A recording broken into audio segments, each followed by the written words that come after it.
ये है दिल्ली दर्पण।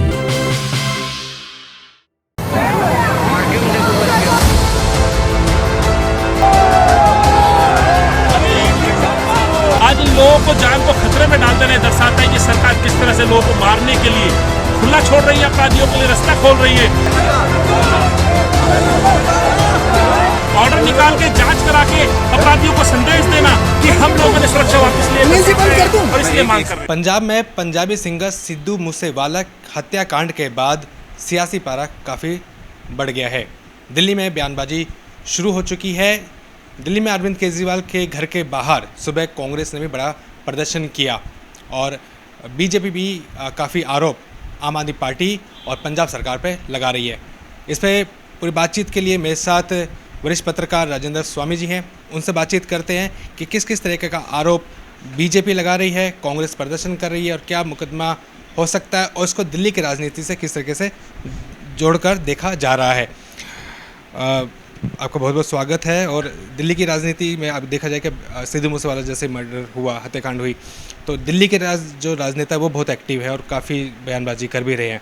सुबह जो है मनजिंदर सिंह सिरसा, उन्होंने भावुक होते हुए कहा कि उनके पास उनकी माँ का फ़ोन आया सिद्धू मूसेवाला का और वो भी रोने लगे थे। उन्होंने कहा है कि मुकदमा भी दर्ज होना चाहिए आम आदमी पार्टी पर और पंजाब सरकार पर। बिल्कुल, एक बहुत बड़ा राजनीतिक हथियार दिल्ली में मिल गया है, क्योंकि सबको मालूम है दिल्ली में बाई इलेक्शन है। राजेंद्र नगर सीट से बाई इलेक्शन है और राजेंद्र नगर सिखों और पंजाबी बाहुल मतदाता वहाँ पे रहते हैं। इसको लेकर के भी दिल्ली में इसका असर है और असर इसलिए भी है क्योंकि पंजाब में और दिल्ली में दोनों जगह आम आदमी पार्टी की सरकार है और विपक्ष है। विपक्ष जिस तरह के आरोप लगा रहा है, लेकिन वो जो आरोप लगा रहा है उसमें कुछ तो ऐसा है जिससे आम आदमी पार्टी बचाव की मुद्रा में आ गई है। जैसा आज कांग्रेस ने सीधे मुख्यमंत्री आवास के बाहर प्रदर्शन किया, जो उनके प्रदेश अध्यक्ष हैं अनिल कुमार चौधरी, उन्होंने सीधे सीधे भगवंत मान जो मुख्यमंत्री है पंजाब के, और उनको केजरीवाल की कठपुतली बताते हुए कहा है कि ये बहुत बड़ी चूक हुई है आम आदमी पार्टी से, क्योंकि उनकी सिक्योरिटी को वापस लेना और उस सिक्योरिटी को पब्लिक डोमेन में डाल देना, यानी सार्वजनिक रूप से कर देना, ये उनके लिए जानलेवा साबित हुआ। और जो उनके जो दुश्मन थे उनको पता लग गया कि अब इनकी सिक्योरिटी वापस ली जा चुकी है और इस वजह से उसकी हत्या हो गई है, तो उनके खिलाफ मुकदमा दर्ज होना चाहिए। अनिल कुमार चौधरी ने भी ये बात कही है। लेकिन सवेरे बयान भी आया था, सौरभ भारद्वाज ने कहा था कि उनकी सुरक्षा में 2 कमांडो लगातार लगे हुए थे और वो जानबूझ करके उन कमांडो को अपने साथ नहीं ले गए थे और कुछ चंद लोगों को इस बात की जानकारी थी कि वो घर से बाहर निकल रहे हैं, कमांडो उनके साथ में नहीं है। तो आम आदमी पार्टी ने बचाव की मुद्रा में आते हुए कुछ तो ज़रूर कहा है, लेकिन इतना तो ज़रूर है कि पब्लिक डोमेन में डाल देना ये किसी भी लिहाज से सही नहीं कहा जा सकता, जैसे ही कांग्रेस लोग कह रहे हैं। तो इस मुद्दे को लेकर के आम आदमी पार्टी बचाव की मुद्रा में है। ठीक है, आप सुरक्षा के व्यवस्था के नाम पर कि भाई बहुत ज़्यादा खर्चा हो रहा है, बहुत सारे लोगों की सुरक्षा व्यवस्था पर अनावश्यक खर्च हो रहा है, इसको लेकर के आप अगर बहुत सारी जो सुरक्षा व्यवस्था में जो लोग लगे हुए हैं उनमें कटौती करते हैं, जो आपको लगता है कि ये सुरक्षा व्यवस्था अनावश्यक है, यहाँ से उनकी सुरक्षा व्यवस्था हटाई जा सकती है, छीनी जा सकती है, वो आप ले रहे हैं। लेकिन यहाँ जो आम आदमी पार्टी पर एक आरोप ये भी लग रहा है कि अगर ऐसे ही उन्हें चिंता थी तो जो भगवंत मान के बहुत सारे रिश्तेदार जो दिल्ली में भी रह रहे हैं उनकी सुरक्षा व्यवस्था पर क्यों तैनात किए हुए हैं, उनको सुरक्षा क्यों दे रखी है। ऐसे में विपक्ष की एक आवाज़ तो उस पर कान देना भी ज़रूरी है कि अगर ऐसी ही बात थी तो भगवंत मान की, जैसा कि वो बता रहे हैं कि उनकी एक सिस्टर भी रहती है, उस पर भी उनको भी सिक्योरिटी दे रखी है, तो वहाँ से भी सिक्योरिटी हटाई जाना चाहिए। तो कुल मिलाकर के आम आदमी पार्टी पर दोनों ही पार्टियाँ हमलावर हैं और जो सवाल जो उठा रहे हैं वो सवाल ज़रूर निसंदेह आम आदमी पार्टी को बचाव की मुद्रा में लाते हैं। और दिल्ली में इसका असर मुझे लगता है कि इतना ज़्यादा इसलिए भी है क्योंकि दिल्ली में बाई इलेक्शन है और राजेंद्र नगर विधानसभा एक ऐसी विधानसभा है जहाँ पे पंजाबी और सिख बाहुल मतदाता वहाँ पर निर्णायक स्थिति में होते हैं। लगभग 60% से ज़्यादा मतदाता इसी समाज से आते हैं। और अचानक जिस तरह से सिरसा ने जो कार्ड खेला है, इमोशनल कार्ड खेला है, रोते रोते उन्होंने मीडिया को बयान दिया है कि उनकी माँ का मेरे पास फ़ोन आता है, ये है, और वो सीधे सीधे भगवंत मान और अरविंद केजरीवाल पर मुकदमा तक दर्ज करने की बात कह रहे हैं कि आपने उनकी सुरक्षा व्यवस्था को हटाने के बाद उसको पब्लिक डोमेन में डाला, तो ये बहुत बड़ी लापरवाही है। उस लापरवाही के खिलाफ मुकदमा दर्ज होना चाहिए। तो इस तरह का इमोशनल कार्ड भी जो सिरसा ने खेला है, और मुझे तो इसमें यह भी लगता है संभवतः जो राजेंद्र नगर विधानसभा चुनाव में बीजेपी एक बहुत बड़े मजबूत चेहरे की तलाश में है, तो वो चेहरा कहीं सिरसा भी हो सकता है। इस तरह की संभावनाएं मैं उसमें देख रहा हूं। उसकी वजह ये भी है कि जो सिरसा है उनका अपना एक बहुत बड़ा वोट बैंक अपना व्यक्तिगत भी है, और ऊपर से जो राजेंद्र नगर सीट पे जो मतदाता हैं वो भी सिख और पंजाबी हैं। तो बीजेपी के लिए ये एक बहुत अच्छा और कार्ड हो सकता है, क्योंकि इस समय का जो चुनाव है वो सभी पार्टियों के लिए बहुत महत्वपूर्ण है।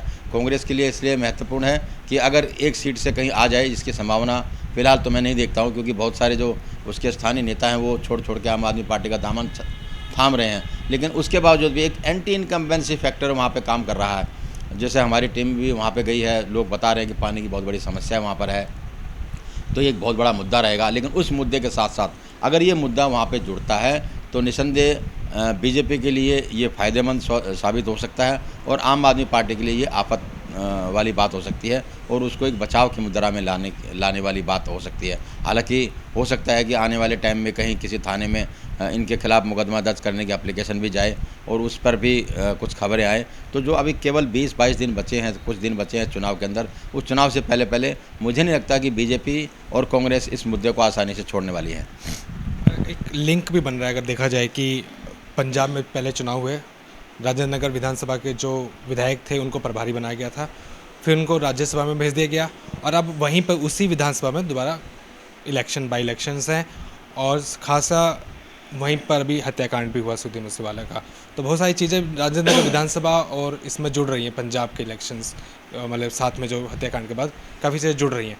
तो ये भी एक पृष्ठभूमि तैयार करता है कि बहुत सारी चीज़ें होने वाली है, आगे देखने वाली है अभी। नहीं, देखिए, दिल्ली में अगर मूसेवाला हत्याकांड की अगर ज़्यादा ही सरगर्मियाँ हैं और नेता जो आगे बढ़ चढ़ कर बयान दे रहे, तो निस्संदेह आपकी बात ठीक है, ये मुद्दा है। लेकिन क्योंकि पंजाब और दिल्ली में आम आदमी पार्टी की सरकार है, और इस समय यहाँ पे चुनाव है, और राघव चड्ढा यहाँ से विधायक रहे हैं जिस सीट से बाई इलेक्शन होना है, और वो पंजाब कोटे से राज्यसभा में पहुँच गए हैं। तो एक एंटी इनकम्बेंसी फैक्टर भी है जिसको भुनाने की बीजेपी कोशिश कर रही है। जैसे मैंने बताया अभी कि पानी की बहुत बड़ी समस्या है, और वो दिल्ली सरकार को और वहाँ के जो पूर्व विधायक रहे राघव चड्ढा है उसको भी फेल साबित करने की कोशिश करेंगे।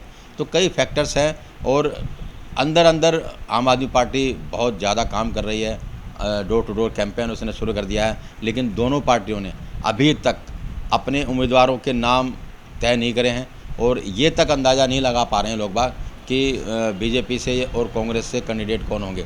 हालांकि कांग्रेस तो खुद उसे नहीं पता, बहुत मुश्किल में है, उसे नहीं लग रहा, उसे समझ में नहीं आ रहा कि वो कहाँ किसको और इस सीट से उतारे। लेकिन बीजेपी के पास कई चेहरे हैं, और उनमें एक बहुत बड़ा चेहरा अनएक्सपेक्टेड जो चर्चाएं नाम चल रही हैं, जैसे आरपी सिंह का चल रहा था, बग्गा जी का चल रहा था, आदेश गुप्ता का भी नाम लिया जा रहा था वहाँ से, और भी कई नाम लिए जा रहे थे। तो इन सब नामों में एक बहुत शक्तिशाली नाम, मजबूत नाम मनजिंदर सिंह सिरसा का हो सकता है, और जिस तरह से उन्होंने इमोशनल कार्ड खेला है, मुझे लगता है कि कहीं ना कहीं वो भी एक चेहरा हो सकते हैं विधानसभा के इस बाई इलेक्शन में। तो कनेक्शन तो बनता है। संजय सिंह जी ने भी एक प्रेस कॉन्फ्रेंस की थी, उसमें कहा कि भाजपा भाग कर रही है, भाजपा भाग रही है।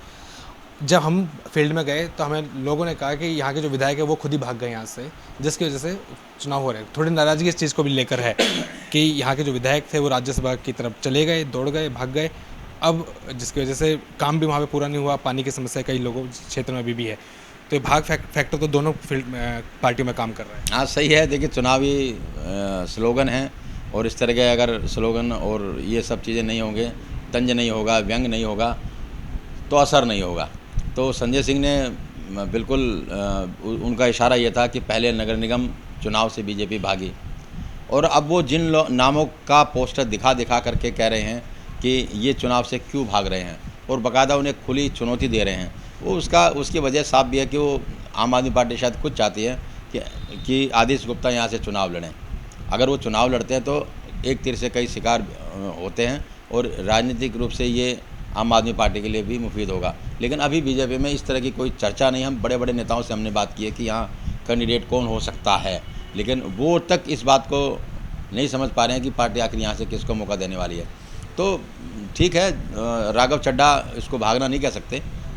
चुनाव उन्हें पंजाब की जिम्मेदारी दी गई थी, पंजाब में सरकार बनी और पंजाब में कुछ करके दिखा सके, इस मकसद से उन्हें वहाँ से राज्यसभा में भेजा गया। और ऐसा कई जगह हुआ है, बीजेपी ने वैसे काम किए हैं और राघव चड्ढा चुनाव से भाग गए हों, कोई ज़रूरत नहीं थी उनको भागने की। ऑलरेडी वहाँ पे विधायक थे और लोकप्रिय विधायक थे। लेकिन ये भी बात सही है कि वो जल बोर्ड उन्हीं के पास रहा और जल बोर्ड होने के बाद जल की कमी से जूझती रहे उनकी विधानसभा, राजेंद्र नगर विधानसभा। तो ये ऐसे में एक मुद्दा तो रहेगा। और ऐसे में अगर वो ये सवाल उठा रहे हैं, उसको बीजेपी को आईना दिखा रही है बीजेपी कि भाई राघव चड्ढा भी भागे हुए हैं, तो ये तंज और व्यंग चलते रहेंगे और ये चुनाव रोचक होता रहेगा। और आगे देखिए क्या क्या होता है। तो आगे देखिए क्या क्या होता है इस बाई इलेक्शंस में, और ख़ासकर दिल्ली की राजनीति में जो भी देखने को मिल रहा है। काफ़ी बयानबाजी शुरू हो गई है, खासकर दिल्ली में सिद्धू मूसेवाला हत्याकांड के बाद। दिल्ली एनसीआर की बाकी तमाम खबरों के आप देखते रहिए दिल्ली दर्पण टीवी। लेटेस्ट खबरों के लिए सब्सक्राइब करें हमारा यूट्यूब चैनल या फिर लॉग ऑन करें www.delhidarpantv.com। खबरों की कवरेज और विज्ञापनों के लिए संपर्क करें इस नंबर पर।